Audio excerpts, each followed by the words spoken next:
mula po sa superhero ng 4th District. So magandang araw po sa inyong lahat.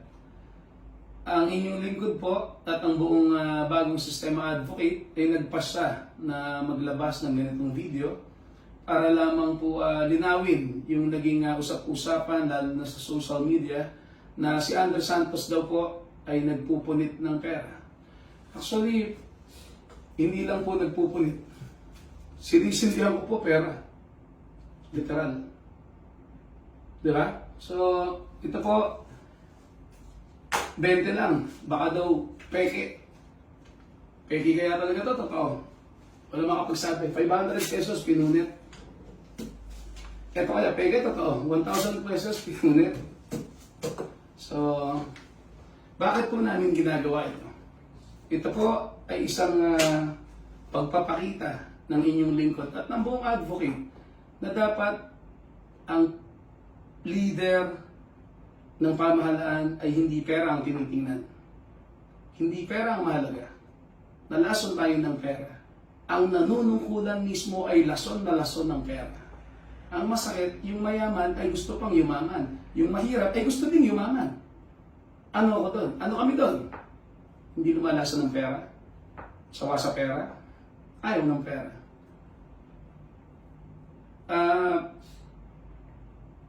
Sabi ko nga, bakit ako parang binabash ng mga netizen? Na bakit ko daw pinunit yung pera? Ba't di natin i-bash yung sumira ng kalikasan o yung nagnakaw sa pamahalaan? Bakit ako? Ano masamang ginawa? Naapektuhan ba kayo sa ginawa ko? Wala naman eh. Meron batas na ako yung nilabas. Okay. Sabi ko, ang dapat pahalagahan natin lahat ay ano? Huwag yung papel na pera. Ang pahalagahan natin ay kalikasan. Yung gawa ng Diyos, tao.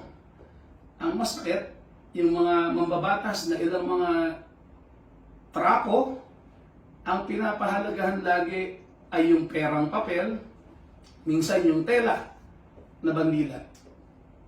Sa totoo, hindi ako natatakot makulong kaya mga nagbabas, pakulong na yan.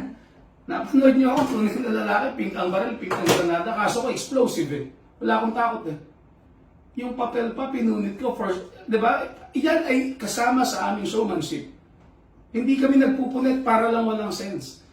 Ito ay para magising ang mamamayang Pilipino, higit sa lahat, magising ang lahat ng mga mambabatas at nanunungkulan sa ating pamahalaan. Ano? Huwag niyong pahalagahan ang papel na pera. Ang pahalagahan niyo ano? Yung buhay ng tao. Yung buhay ng Pilipino. Yung kalikasan higit. Bakit hindi nyo ipakulong yung nagtapon sa kalsada? Ayun, nakakasira ng kalikasan nyo na.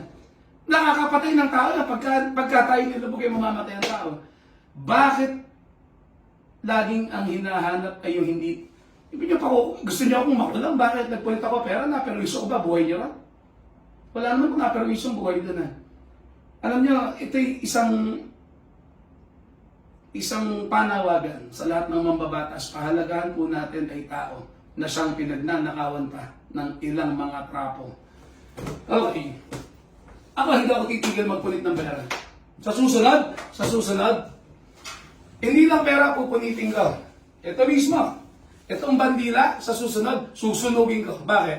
Hanggat yung mga mambabatas natin ay hindi nagigising, na ang pahalagahan ay tao, wag yung perang papel, wag yung watawat na tela.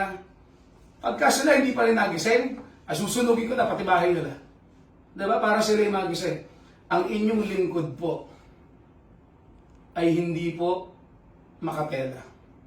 Ako po ay makatao. Ang inyong lingkod po ay hindi po makabandila. Ako po ay makabansa. Dumating na po ang superhero ng 4th District. Parating na po ang bagong sistema. Puso at tapang ang gagamitin natin para durugin ang bulok na sistema. Puso, hindi piso para sa 4th District.